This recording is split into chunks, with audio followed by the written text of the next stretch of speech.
Hi, everybody. I'm Dr. Scott. And I'm Dr. Shiloh. And this is LA Not So Confidential, the forensic psychology and true crime podcast. Each week, we explore the intersection of psychology, the criminal justice system, and entertainment. And today's episode is on the vintage case of Burma and Thomas White.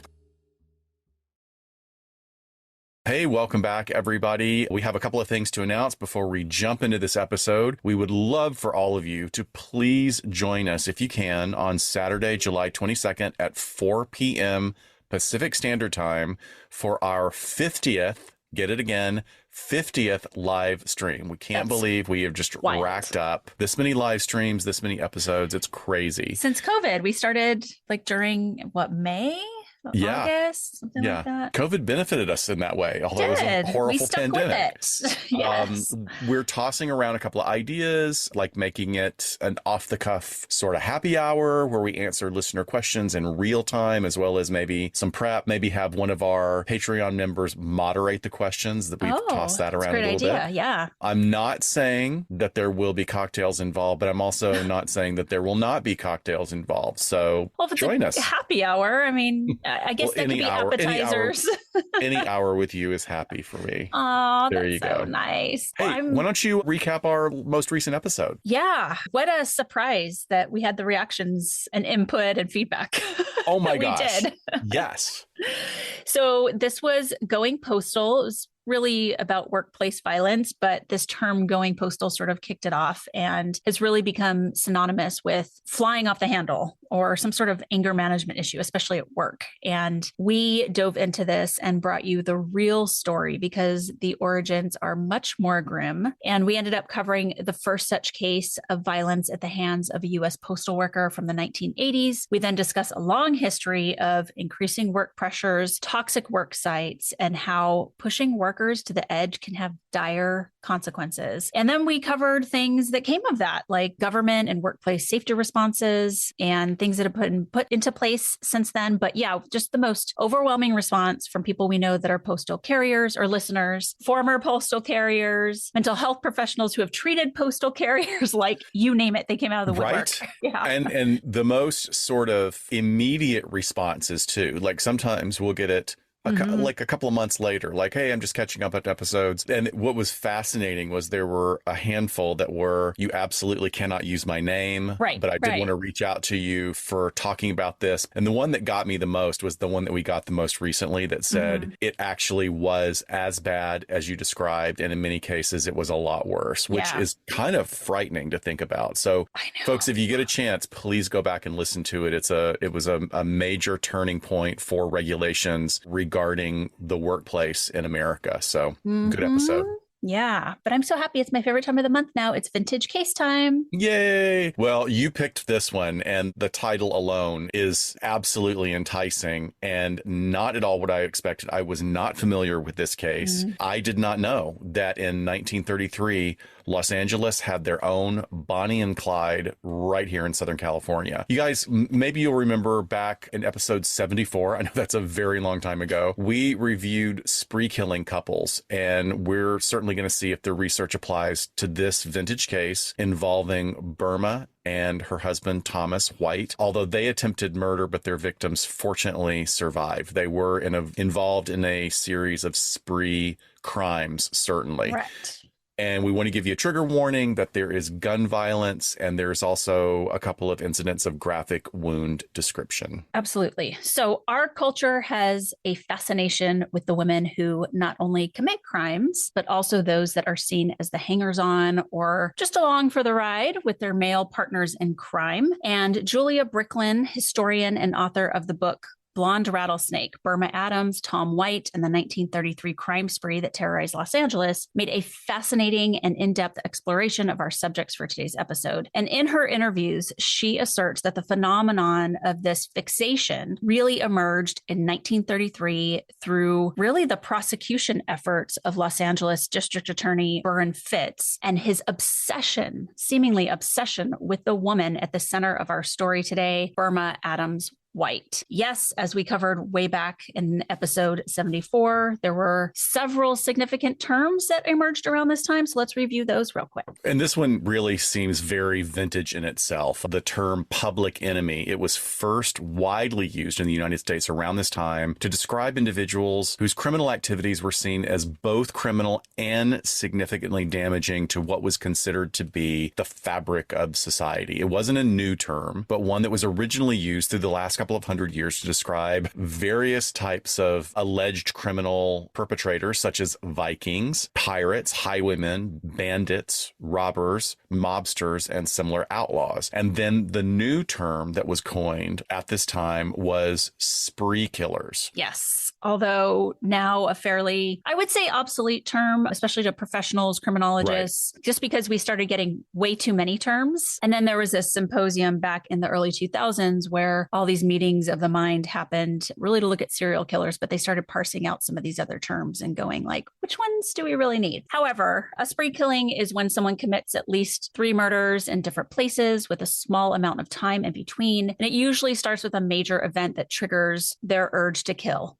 And that event keeps driving them to commit these crimes. And the victims could be chosen specifically, targeted, or just purely random people. And sometimes the identity of the killer is known at the time of the investigation and as the killings are continued, but not always. Sometimes it's a mystery and law enforcement's really trying to figure that out as they're trying to see where they will strike next. And there's some really fascinating discussions on the definition of these terms by the FBI in our show notes. So we will link that. So please check those out. Always, you can check out our reference resources page on our website for each and every episode because there's just too much to actually put in the show notes of the actual what goes in the description on your podcatcher. But we're also going to talk a little more about this in our final discussion at the end today. But with that, let's meet our berserk betrothed couple. All right. So by 1933, Thomas White, at age 28, was already an ex-con. He was born into a military family in 1897 in New York City, with the family consistently moving from town to town because of his father's military responsibilities. And Thomas White is reported to have experienced really significant losses of his mother and sister who died when he was very young. That really kind of acted as a turning point for him with behavioral issues. He started getting into trouble, which then landed him in a reform school in Colorado, although that did not last long. So as an adult still in Colorado, Thomas began committing robberies. And although he made the move to Los Angeles to be closer to his father and his surviving sister, his criminal behaviors didn't stop when he crossed the California line. He did eventually end up at San Quentin State Prison due to his crimes, but his violent streak seems to have sort of been lit like a match at this time. He racked up an impressive list of prison infractions by getting in multiple serious altercations. And in one fight with another inmate, it resulted in him getting his eye gouged out. In his youthful bravado and violence, he made a lot of enemies at San Quentin, which is saying a lot for that time, really saying a lot. But now, with his diminished eyesight, he was considered at risk and he was transferred to Folsom Prison until his release in April 1933. So then he ends up back in Southern California, right in the middle of Los Angeles. Yes. And then we have Burma Adams, who was only 19 years old by the time her path crossed with Thomas's. But let's back up a little bit. She was born in January of 1914 in Ohio. And at some point, her family moved to Orange County here in Southern California. And at the age of 14, she was riding her bike and was hit by a car and underwent brain surgery for this. Oof, whoa. Yeah, I know. Like 1928 brain surgery. Oof. So, yeah, I mean, I can't even imagine, one, how bad her injury was that she needed the brain surgery. And then to undergo such a traumatic medical operation like that had to be just horrific back then. However, she stayed in public school system. She was a former Santa Ana high school student turned hairdresser by the time she was a young adult. Cue the beauty school dropout music. But she went up to San Francisco for a little bit to follow her dreams in hairdressing, and then ended up returning to Southern California to be near her family. So her younger sister was reportedly very ill, and the family needed help with income due to these piling medical bills. So they, from what I understand, are still in the Orange County area, but she ends up moving to the MacArthur Park area in Los Angeles. She moved in with a roommate.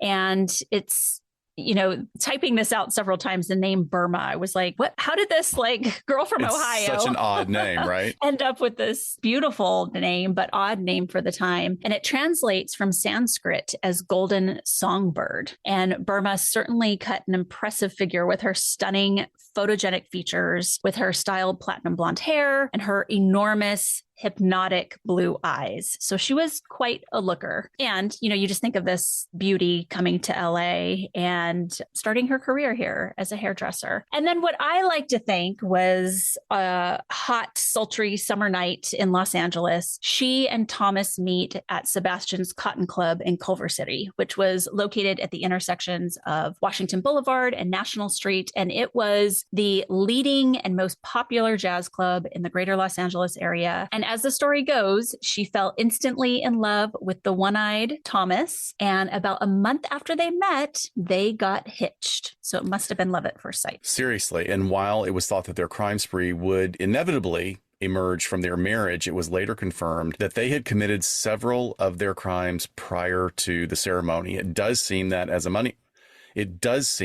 honeymoon celebration, they went on to commit 7 robberies in one night within the first week of their connubial bliss. Was your honeymoon that adventurous? Mine certainly was not. No, I behaved myself pretty well on the cruise ship in the Bahamas.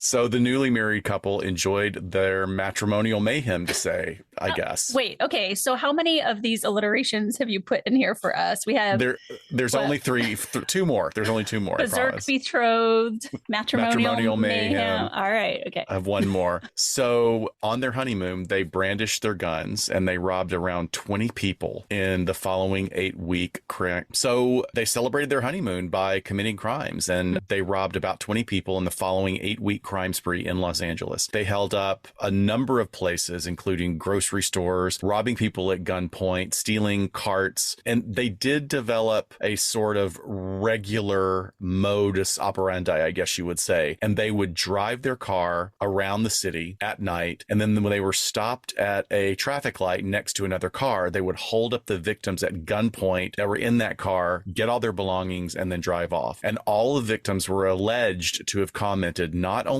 on the beauty of the blonde getaway driver, but also that she laughed at their fear, cackling hysterically even when bullets were fired. Now, few, if any, of the victims were able to describe the man holding the firearm. I guess when you have a platinum blonde, blue-eyed, gorgeous woman maniacally laughing at the steering wheel, maybe that's going to grab your attention. But when LAPD was seeking them out, Thomas became known as the Rattlesnake Bandit, and Burma's platinum blonde hair inspired the nickname the Blonde Rattlesnake. So cackling is a particularly descriptive term that makes me think, while not minimizing her roles in these crimes, but perhaps the media was kind of playing up the image of her as this killer. I mean, I almost see like Cruella de Vil behind the wheel and then this cackling, like a beautiful, glamorous Cruella de Vil. So while in this section you shared she's described as madly laughing, she's actually later in some other descriptions characterized as almost like an ice queen in her responses to the victims and the crimes and the death that follows. So I don't know. I mean, there's a bit of a contradiction there. Like they can't quite figure out which script they want to write for this couple. I completely agree. And there's more stuff that emerges in this narrative that completely backs up what you're saying. And going back to Brickland's book, Burma's association with Tom led to the shooting of a beloved elementary school teacher and the poor guy who happened to be really in the wrong place at the wrong time, a man named Crombie Allen. He was a retired publishing executive, and he was actually teaching Cora Withington, the elementary school teacher, how to drive his new car. He had recently acquired this new car in a sale. So they were stopped at a traffic light, and they were completely surprised by Thomas, who jumped out of the car after pulling up right next to them, the car driven by Burma. He wildly brandished his pistol in the faces of Cora and Crombie. He pointed the weapon at Cora's head and he shouted, "Shell out, sweetheart." And despite Cora and Crombie scrambling to hand over their money, their belongings, our trigger-happy Tom lost his patience and shot directly at Cora. The bullet pierced Cora's eye in an angle that tore a path through her head, ripped a wound into Crombie's neck, neck, but not into Cromie's neck before hitting the other eye, leaving her completely blind. Oh my God. How weird is that, too, that Thomas lost an eye and then he shoots this woman that ends up taking her eye? Oh, Very strange. Yeah. So both Cora and Crombie miraculously survived their injuries, although Cora was permanently blinded. And Crombie was savvy enough to have memorized the license plate of the getaway car driven by Burma. Then LAPD Chief James Davis, aka Two Gun Davis, was known to have a significant lack of respect for the Fourth Amendment, I guess we should say. In his view, constitutional rights were of no benefit to anybody but crooks and criminals. So despite his extreme views and the controversial / very corrupt figure that he's known to be in LA history, he was, when it came to serious crimes like this, a pretty competent leader and strategist. He immediately instituted a city blockade in an attempt to trap the Sweetheart Savages. There you go. Last one. He generated a wide net of random stops and searches of both pedestrians and vehicles, focusing primarily on the dark, early hours of the morning, when, according to Davis, quote, the more callous criminals are abroad. So I looked through a lot of the research to figure out who tipped off the police, and I'm not able to find that, which is, so if anybody out there listening, and we know that our friends over at LA Meekly and several other historical podcasts have done deep dives into this as well. I am fascinated to find out who tipped off the cops to where they were. Very interesting. So anyway, LAPD did receive information on a possible address for them. I was going to call them the betrothed bandits. It's fine. At this point, sorry, it's going to keep on going. But they positioned a stakeout in that area, and police were able to locate the duo's car in a parking lot right next to what would have then been a towering brick apartment building at 236 South Coronado Street. Fun fact, the building is still there. It's in excellent shape. It's a really cool building from the 30s, brick, real impressive staircase walking up the front. It's very cool. But an officer surreptitiously disguised in a mechanic's uniform staked out the vehicle, and he was able to surveil Burma entering the vehicle, driving it into a garage, and then he observed White held the door open for her. So as we've described in previous episodes, the 1930s ushered in a really strange symbiotic and somewhat parasitic relationship between the media and law enforcement. And it's hard to kind of wrap our minds around this now because there's so much attempted control of media at crime sites. But back then, on a regular basis, the news was actually alerted to stakeouts and potential arrests. So cameras could be there to catch all of the gory glory, with the law enforcement administrators believing that it was really good publicity for the public to show all of this and show them at work,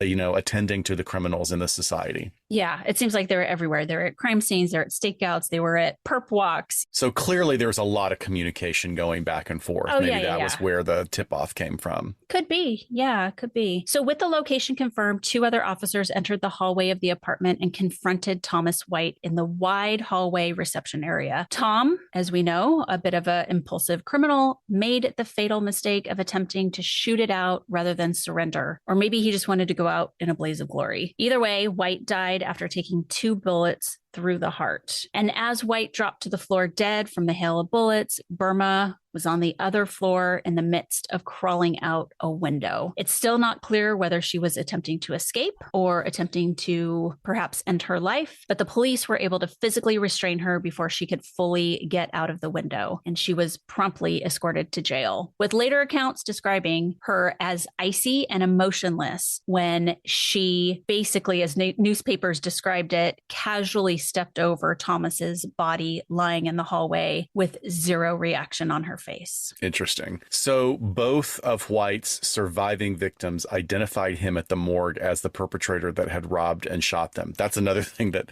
I don't think that happens today. I don't think you take the victims of a crime to the morgue and show them the body. Hey, is this the person that shot at you? That's wow. Yeah.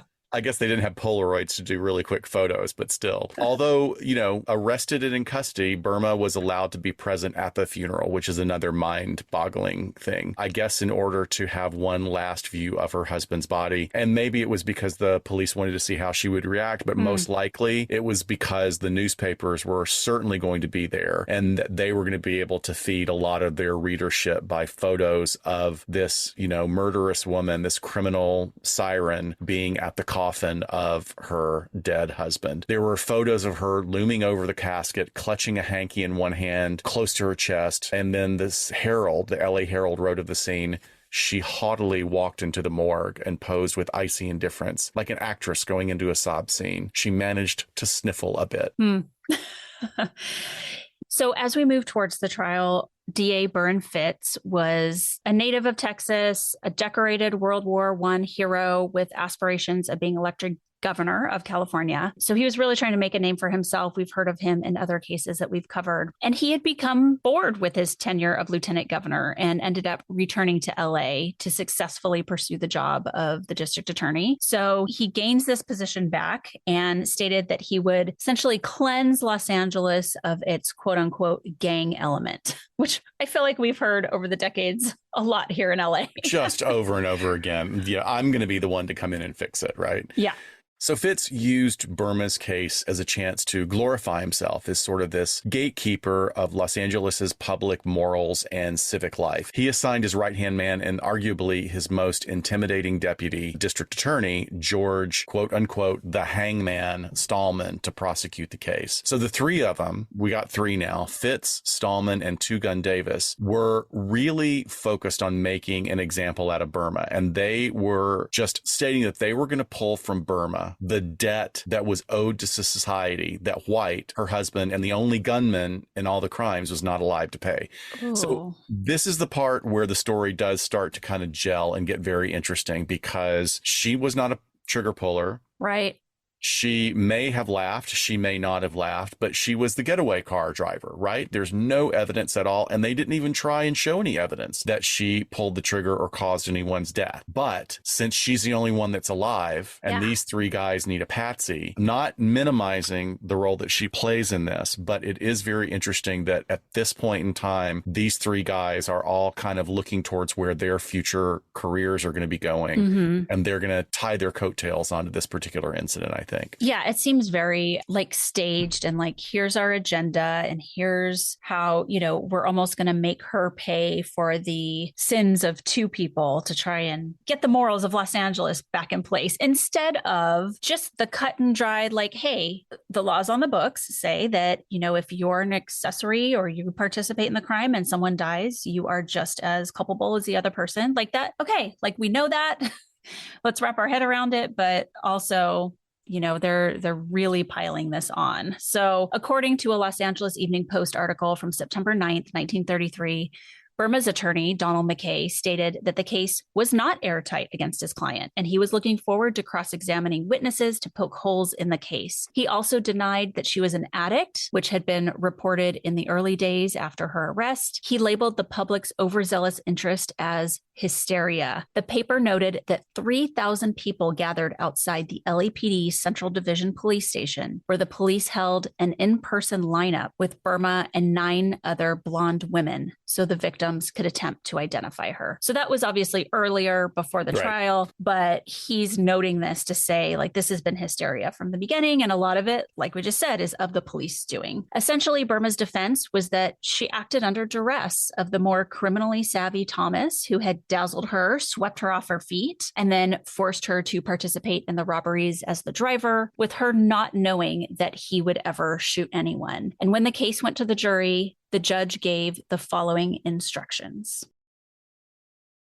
On the 3 counts of assault with a deadly weapon with intent to commit murder, the defendant may be found guilty of either assault with a deadly weapon with the intent to commit murder or of assault with a deadly weapon. If a person commits a crime under the threat or menaces, he or she is incapable of committing a crime. It must be shown that this crime must have done upon the threat that their life was in danger and upon the actual belief that there was such danger. Additionally, the judge gave similar instructions on the robbery count, stating that she could have been found guilty or not guilty of robbery in the first degree. Her defense attorney's argument was as follows: when you start to fix the blame in this case, do not forget to apportion society its share. It was our society, our state, that paroled Tom White from Folsom Prison to lead and force this girl into the crimes that bring her before you. Tom White was a known criminal, was set free from prison, and there began the events which led to this tragic case. So interesting. That's a great opening statement. Deputy District Attorney Stallman added, well, if you have any sympathy in this case, give it to Cora Whittington. When you leave this courtroom to enjoy the beauty of the state and city, remember there's one person who can never again enjoy them because of a bandit's bullet which tore out her eye.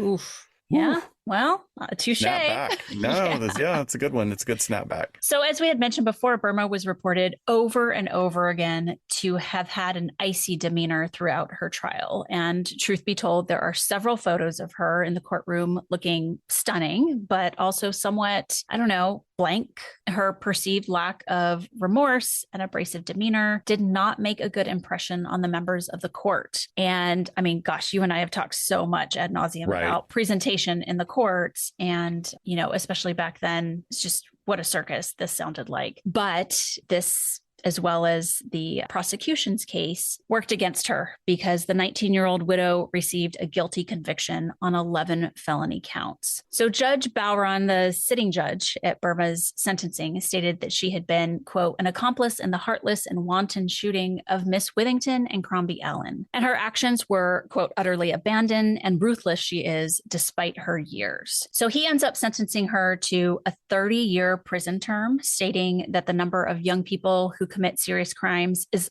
appalling, and it is now an exception to have before the court a person of mature years charged with robbery, burglary, and automobile theft. So he's like, we should really have more mature people in the court facing these charges. Yeah. Such a weird statement. There's too many kids. We need the OG criminals coming back to court. So he went on to say that these and similar crimes are committed for the most part by mere youths, and of recent years, girls and young women are, quote, swelling the ranks. So all these men are just, they have to right all these wrongs. Yeah, they're making a lot of, I don't think the stats really support that either, but that he was making a point, I guess. It is interesting, though, because for a case that's completely eclipsed by Bonnie and Clyde that occurs shortly after, this particular case, for better or worse, changed a lot of procedures in LA. And it also benefited a lot of people and agencies, I guess. I mean, they all benefit from this fire that was lit by Burma's legal proceedings. The officers that were involved in her arrest and White's death, by the way, were awarded certificates and promotions. And then Los Angeles as a city obtained a lot of financial support for what was new to them, a felon registration program. These felon registration programs existed at other places around the country, but not in LA at that time because it costs a lot of money. So they got funding for that. And then the LA County Sheriff's Department also obtained significant amounts of funding to fully install radio communications in all the squad cars. So that's a big deal too for the technology at that time to suddenly step up to that level. So Burma's intentionally tarnished background was used to benefit political careers and line pockets. So while her case may not have gotten this national recognition, like we said, look for Bonnie and Clyde, the story did have legs, and it stayed in the Southern California narrative media with a lot of questions and a lot of influence regarding police work and the legal system. Yeah, so there was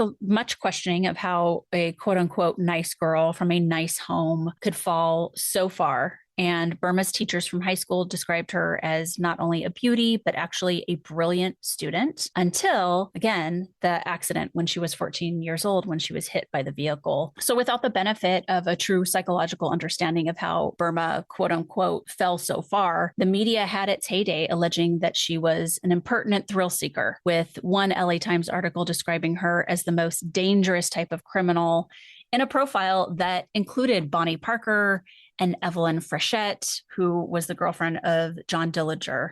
Jeez. Yeah. I mean, that's kind of elite. Again, not to fully minimize any kind of criminal activity, but you're the getaway driver and you're saying that it's Bonnie Parker. I mean, that's a whole different level, right? I understand like the inability to not compare them to each other, but also, I don't know. I mean, it just that you and I know there's such individual factors with each of these people and the level of violence that they actually engaged in. If you just look at it for a moment, the fact that there are only 3, it's like it's such a small sample to then start, making these sort of generalizations about, I guess. So there was the allegations that she was under the influence of substances, presumably cocaine or morphine or both, especially at the scene of the final shooting, as well as during the entire sort of crime binge, but that was really never substantiated. It wasn't substantiated, but something did shift very interestingly as, the media went looking for the next big thrill, or maybe as Bonnie and Clyde came into the picture, there were some reporters that continued to look at this case and peel apart the layers, which is pretty significant for someone to actually take the time. So as the focus shifted away a little bit,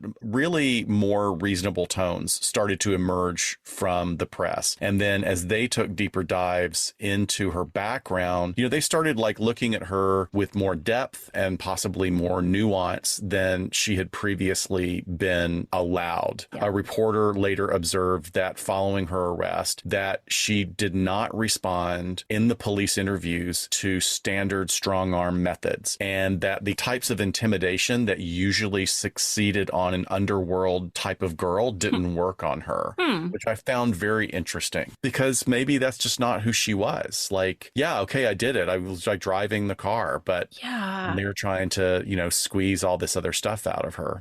Well, and I know we're going to talk about head trauma and possible brain damage later, but you wonder if some of that connectivity to even just emotion was damaged. Her understanding, I mean, she could have been delayed in some ways cognitively and developmentally. So we don't know, but here, everyone's trying to grasp at straws with just stuff we don't know about back then, neuropsychology and things of that nature. And then, after kind of what you're talking about, there came the slow recognition that Burma may have not been the typical bandit's mall, but instead, as quoted, a normal girl, a baker's daughter who had fallen in with a desperate criminal. And it finally emerged that while she had been portrayed as a cackling, evil, and murderous rattlesnake, the real story was that she worked multiple jobs to support her parents and her sister's chronic and significant medical conditions. So they're giving her a little bit more empathy in this case. But yeah, it's just super interesting to look in hindsight and see, I think, to see how the narrative evolved, at least.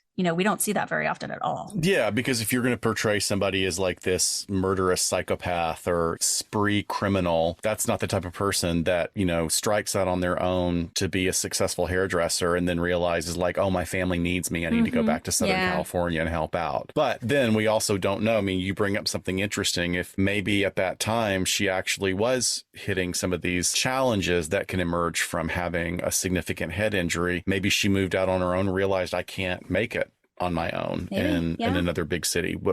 Those are things, unfortunately, again, that'll be lost to history. But we do have some narrative that does focus on historical fact about where she went after the trial. She began serving her 30-year sentence at San Quentin State Prison in Northern California, but ultimately she was transferred to the women's prison at Tehachapi, which is just a few hours north of Los Angeles. And while there, she was in the company of several other infamous, young, attractive criminals. She was interviewed by the Herald Express reporter Agnes Aggie Underwood, and Underwood described her as slightly defiant, cynical, and egotistical, which I think is a very interesting choice of words. I mean, nothing that really is that unusual or out of the scope of what is needed for survival as an inmate in state prison, but maybe a few years in Tehachapi either had mellowed her or hardened her. I'm not really sure. So like we said before, Burma was now in the company of some very notorious inmates: child murderer Erna Janishek, as well as serial killer Louise Pete, and of course the very infamous Tiger Woman Clara Phillips, both of whom we've covered in our vintage episodes. Yeah, so it really was like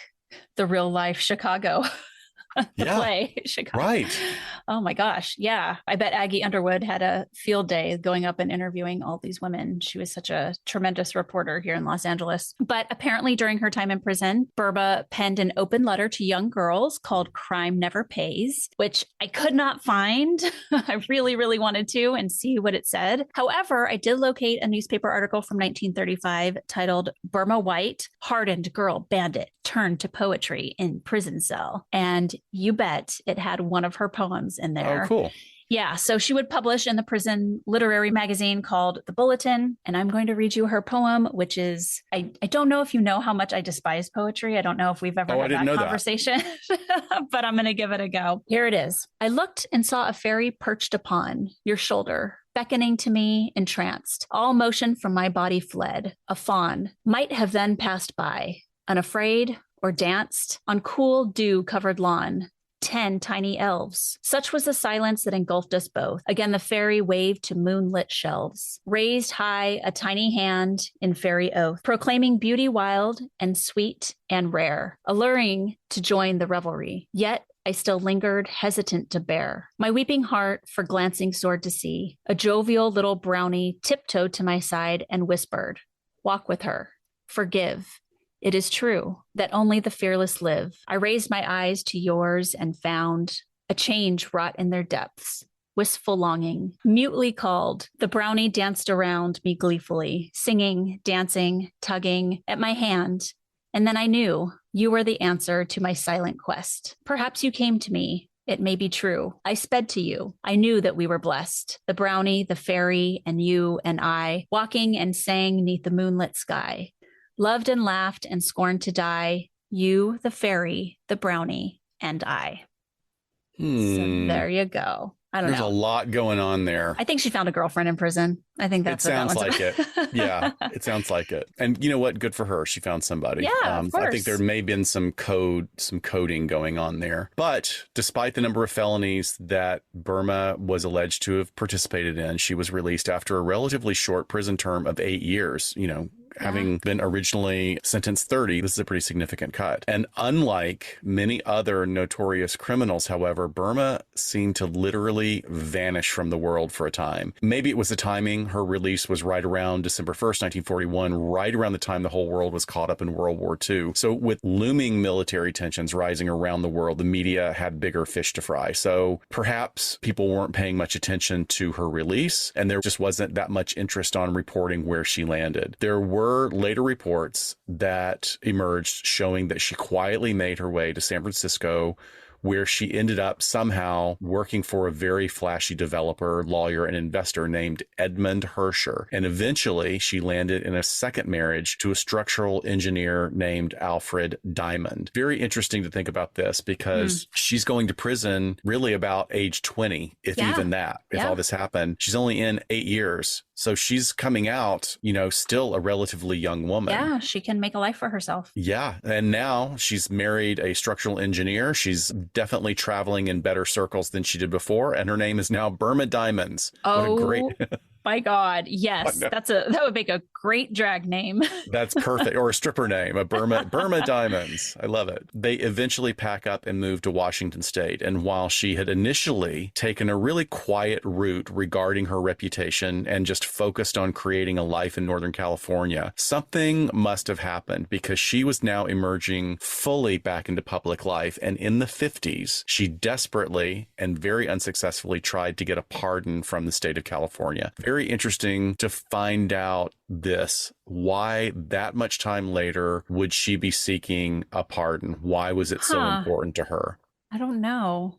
I mean, it could be just with age and maturity and, the point that maybe she wanted to sort of clear her name in a sense. But I don't know, unless, you talk about her going back into the public life. I guess you're saying like she went back, really just put herself out there to try and get this pardon again. She wasn't trying to do anything becoming a celebrity or anything. That we know of. Yeah. Yeah. So, perhaps it was that she felt that she had paid her dues and, she was fully rehabilitated, now functioning as a fully engaged citizen, just sort of deserving of a reclaimed reputation. And despite being driven by the fire of reclaiming herself, Burma was struggling with some demons. As her drinking continued to increase, it developed into significant alcoholism. And in 1962, Burma passed away due to complications from the disease, leaving behind many unanswered questions. So as we said, kind of at the top, I think in this case, it's a little difficult to apply the research of spree killers. So this most recently comes from the research by Dr. Kathleen Ramsland and former FBI agent Mark Safrick. Because when we look at Burma and Thomas, technically they didn't attempt to murder all their victims, and the shooting victims survived in the one case. And we don't even know if that was intentional. Right. I mean, just with as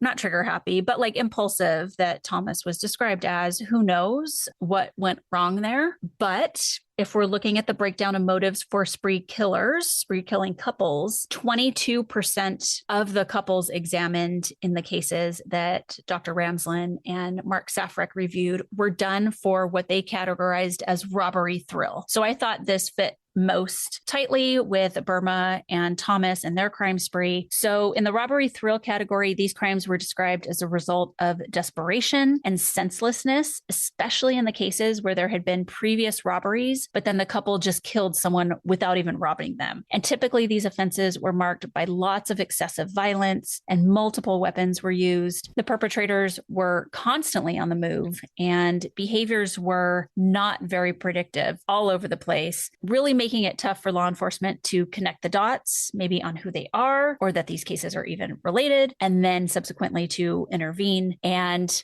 just another side note on this, with this category in particular, these perpetrators had really low suicide rates in this category. So, I can't remember exactly if that included like suicide by cop type stuff, because I don't know. Do we consider sort of going out in a blaze of glory suicide by cop? I would say yes now.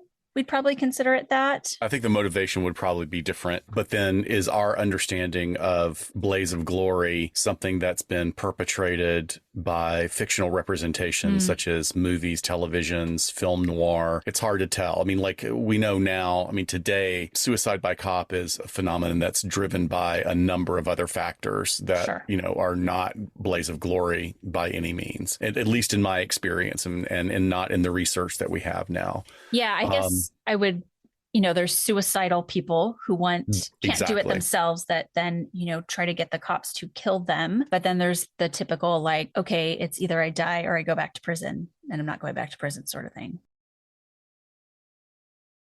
Yeah, that does occur. That certainly does occur. My experience is that many times it is a significant level of mental health issues, as well as some people with very sort of concrete thinking about that the means to the end is that if I get killed by the cops, then my family can sue and they'll make a lot of money. Oof. I've heard that several times in interviews. A lot of a forethought. Right. But just not really. It's interesting sitting with those people and talking to them, and there's not a lot of malice expressed at the time.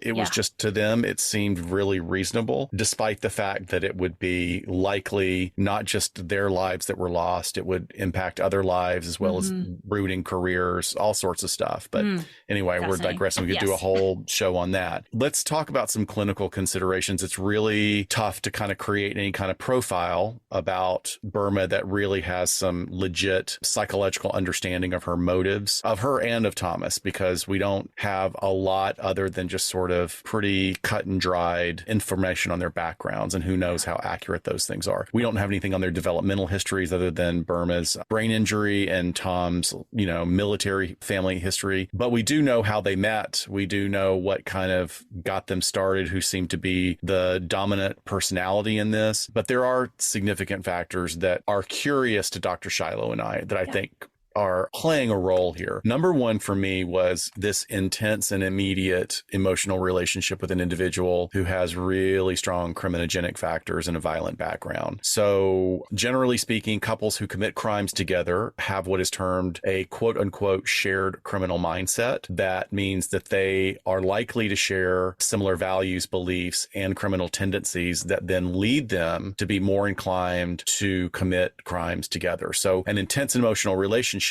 can reinforce each other's criminal behaviors, and that shared mindset can create what would otherwise be an uncommon acceptance of criminal behavior. Basically, it's a echo chamber of disinhibition that the two share together, and that makes it easier for couples to collaborate in the planning and the executing of unlawful acts. In developing an intense but faux sense of immediate intimacy, these individuals who have this strong emotional bond and this weirdly high but faux level of trust are more likely to be willing to engage in these criminal acts together. The bond just creates this completely unrealized sense of safety, as well as that disinhibition that I've spoken about several times. And then each criminal success only tends to reinforce that type of behavior. So Burma may not have started off that way, but certainly it seems like she got sucked into that jet stream pretty intensely. Yeah, it's the fact is like that they got together so quickly. That's the really interesting part. Like, what was it? Because I don't know, like, how charming was he? You don't see the guy with one eye at the jazz club and you're like, oh, hey, let me like snuggle up to that. But like, what was his personality like? That would be so interesting to know. Or did he size her up as the perfect co-conspirator because he needed a getaway driver? Right. And then, you're going to talk a little bit about brain trauma. Was there an injury, or did she have a makeup that basically manifested in her as someone who was in need of higher levels of stimulation? That's completely a possibility. Yeah. Yeah. So there's also this notion of some substance abuse with Burma. And during the trial, her defense attorney asserted that Thomas had supplied and even forced her to use narcotics. Not a lot of evidence, again, in our research to support it. And it seems a little bit desperate, like, let's throw everything in the kitchen sink at it. But, I think it's interesting to look at, if he was a drug user himself, okay, I could see her dabbling or trying that. But I don't know, it does seem a little druggy, like a crime spree, right? Like this, just like willy-nilly. It does seem a little coked out. Yeah. Yeah. But I don't know. I mean, there's not a lot to go here, but I think if it was true and accurate, that would be something that even in her rehabilitation would play a strong factor and maybe, work towards her getting that reduced sentence. And in the vein of all of what we talked about so far, was there this coercive control going on between them? So we kind of look at codependence and the influences here. Again, how did this ebb and flow with them? We just don't know a lot. But we do know that when one partner's influence or coercion may lead the other person to partner with them, and that could result in criminal activities. So that can be done through direct pressure, manipulation, or emotional ties that make it difficult to refuse, essentially, involvement. But I really see that happening over a long period of time where there's like this chiseling away. Yeah, great observation. This doesn't fit the time frame. No. And then, yes, of course. So we have the issue of the history of the head trauma here. So, certainly this can be something of a red herring. Head trauma has been identified as a potential factor associated with increased predispositions for violent behavior and significant damage to the brain structure and function, particularly the temple and front of the head areas where the frontal lobes can disrupt neural pathways responsible for regulating things like emotions and impulse control and decision-making processes. Again, we don't know what portion of her head was damaged or portion of her brain was impacted. But when we do see that, it's in those areas specifically. There are several studies that have explored this connection and found that certain types of brain injuries, particularly those affecting the prefrontal cortex and limbic systems, are more strongly associated with aggressive behavior. I don't know that I would say her behavior is terribly aggressive. It doesn't seem like it. We don't even have again, let's put the laughing aside. We don't have her yelling things at them or even telling them hurry up or, I don't get that. But these brain regions that I'm talking about play a crucial role in regulating just general things like emotions and in impulse control again, and your actions and just modulating social behavior in general. And up until this period of a handful of weeks, I don't see any of that with her. Again, though, not all individuals who experience head trauma will display violent tendencies. I think we just want to reiterate that. Clearly. As the development of violent behavior is influenced by various factors, such as all the things we've covered in 100 and almost 50 episodes, genetics, environmental influences, and individual susceptibility. So we just don't know historically if Burma exhibited any of these symptoms prior to meeting Thomas. Certainly, it's easy to see her romance and quick marriage as impulsive, but there are other factors that could have influenced that. We just don't know. Lost to history. Great story, though. And thanks for picking this subject. It's fascinating to me as you were looking through, because, of course, with shows like this, we always want to give certainly a shout out if there's a good or bad or any media presentation or version of this. And you couldn't find anything. And I couldn't find anything. How is there not one? How is there not? How is the Bonnie and Clyde of Southern California Get not on that, a movie? Someone.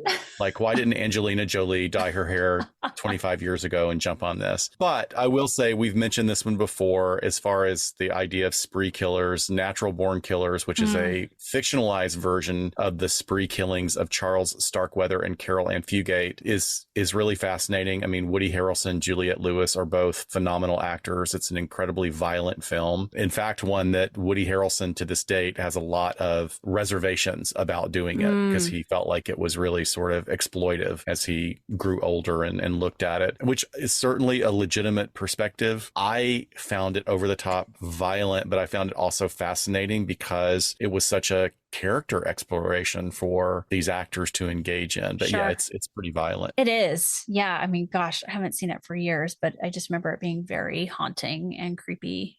Juliette Lewis is like, I know. I mean, Woody Harrelson is a great actor across the spectrum. Juliette Lewis, I would say, and I don't mean this as a criticism, she may not have like the greatest range, but what she can do is always unsettling. Totally. You know, she did. Great way to put it. There's a great movie about sort of Midwestern Southern culture called August Osage County. It was based on a Tracy Letts play, and I got to see the play. It was fantastic. But Juliette Lewis was brilliant casting in August Osage County because she plays. Well, I won't even give it away. I just want to encourage people. If you're feeling bad about your family dynamics, go watch Juliette Lewis and Meryl Streep and Julia Roberts in August Osage County, and you'll feel a lot better. Done. Sounds good. Yeah. All right. Another good one. I just wrote down to maybe go back and look at Erna Janoszek's case. Yep. I think that's going to be the next one. She might have to be put on the list, and then we can round out maybe all these women that were at Tehachapi together from LA. Yeah, seriously. In the 1930s. All right. Well, thanks, Dr. Scott. That was fun. And to everyone listening, we never can thank you guys enough for sticking with us. And we're so glad that, you enjoyed these vintage ones too. We get a lot of great feedback as well. We really do. Thanks so much. Yeah. We'll see you guys next time on LA Not So Confidential. Bye-bye. Bye, folks.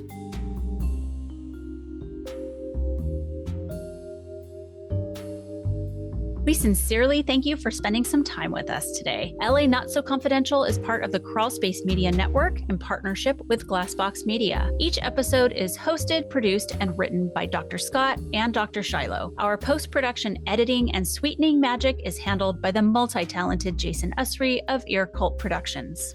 The LA Not So Confidential theme entitled Cool Vibes Film Noir is composed and performed by the talented Kevin MacLeod. He graciously allows us to use his music via a Creative Commons Attribution license, and you can check out all of Kevin's amazing work on YouTube. All of the resources for each episode can be found on our website at la-not-so-confidential.com. You can find us on Instagram at LA Not So Podcast, on Twitter at LA Not So Pod, and on Facebook at LA Not So Confidential. Media inquiries and bookings are scheduled at alienistentertainment@gmail.com. Please join us each month on Saturdays at 4 p.m. Pacific Standard Time for a live streaming and very interactive broadcast on YouTube entitled Behind the Couch. Stay tuned to all of our social media for our live streaming scheduling announcements. Subscribe to LA Not So Confidential so you never miss a new episode. And lastly, we'd be honored if you joined our Patreon at patreon.com/LA Not So Podcast. With a subscription, you get an ad-free listening experience, and you'll be the first notified about upcoming live events, social gatherings, and super cool swag coming your way. Thanks for listening, and join in with us next time on LA Not So Confidential. Bye, folks.